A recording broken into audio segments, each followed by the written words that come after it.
How to fix Tinder not working. Hey everybody, welcome back to our YouTube channel. In today's video, I'm going to show you some ways you can fix your Tinder application not working in your device.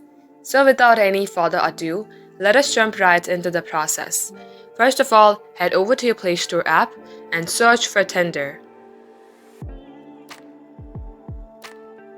If you see update sign here, tap on update, and if not, you can just tap onto your settings app, scroll below to apps.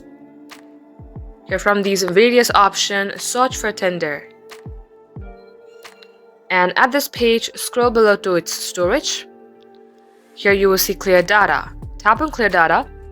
Clearing your data will delete all of your account history and databases. But for your app to keep working, you have to delete all your data. To do that, tap on to delete. Once you do so, go ahead and get logged into your Tinder account, and this will fix your problem. That is all for today's tutorial. If you had found this video to be helpful, then hit the like button, and in case you would like to see more contents like this, subscribe to our channel. We will be back with more tutorials like this. Until then, thank you for watching and see you in our next upload.